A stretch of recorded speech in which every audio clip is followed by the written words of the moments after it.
What is up, everybody? This is Alex from IHE TV.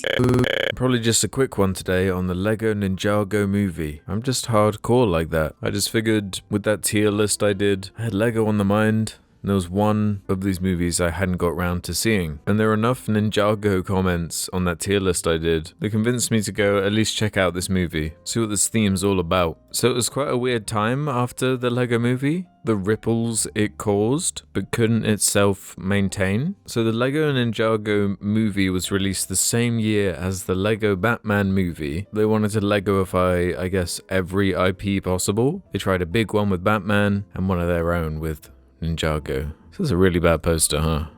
Makes it look insanely corny. So they oversaturated the market instantly, then tried to release the Lego Movie 2, no one cared about it, and there hasn't been anything in this style since, I guess, that Pharrell Williams documentary that also no one saw but me. And yeah, while this wasn't as bad as I thought it was gonna be, I'm also definitely not surprised that it didn't catch on in any meaningful way. It's just blatantly trying to recapture the lightning in a bottle of that first Lego movie. It's trying to capture similar emotions, but after a while you start to see the formula, and the jokes in something like the Lego Batman movie were just consistently a lot better. So I guess it got buried under this movie for 2017. It also didn't really do anything particularly interesting. The standout moments for me mostly being jokes. For some reason it's bookended with these live action scenes of Jackie Chan and this kid, which again kind of feels like it's trying to have that dynamic at play like the original Lego movie, but it doesn't really add much. In fact, it only bloats it for no reason. So I'm pretty sure out of all the Lego movies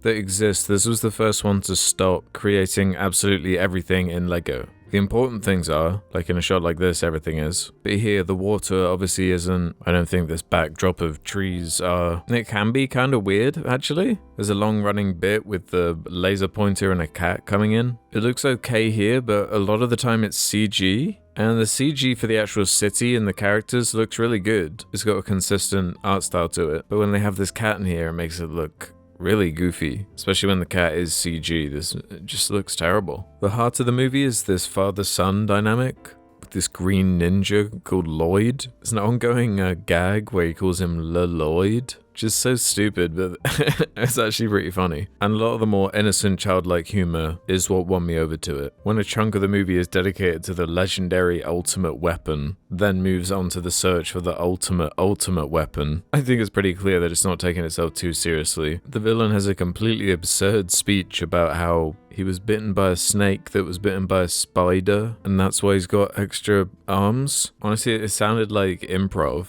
The mechs and stuff were pretty cool looking, but I still have no idea what a Ninjago is. I don't know why they were so disgusted by him, but that was kind of a funny visual joke. Yeah, that just, come on, man. This isn't an exact example of it, but like in the Lego movie, a lot of the animation smear frames are made up with Lego pieces and gives it a really cool look. It just, yeah, it's likable, but it just really feels like it's in the shadows of the Lego movie itself. Can't get the jokes quite as funny. This villain just kind of feels like President Business. Really goes for the sentimental stuff that the Lego movie unexpectedly shifts to towards the end. So I don't know, they probably should have just held on to this, let the Lego Batman movie come out, give it some room, add or take away some scenes from this. Because it just doesn't really have a very strong hook, outside of the fact that it looks like Lego, and that's cute and funny. So what do they make this for? 70 million bucks, grossed 123, where the Lego movie was 60 million bucks and made just about $500 million, and Lego Batman movie did a lot better. I don't know if Ninjago is quite the brand they thought it was. I don't really know what they were thinking. The cast are okay, but there's no character that really stands out or pops. Like even the Master Wu character feels like a less funny version of the Morgan Freeman wizard dude from the original Lego movie. Justin Theroux did do a good villain voice, but as I say, it was just written to be so similar to President Business from the Lego movie. They had a good thing going. They thought they had the formula settled. Oh, we'll just formalize every single thing ever. And then audiences get tired of it. It's a tale as old as time for a movie that's completely fine, yet found this totally inoffensive, quite watchable, but will probably never think about it ever again, which in a sense is the worst thing you could possibly be. I don't know, this is like a 3-star, 6 out of 10. See you next time, bye!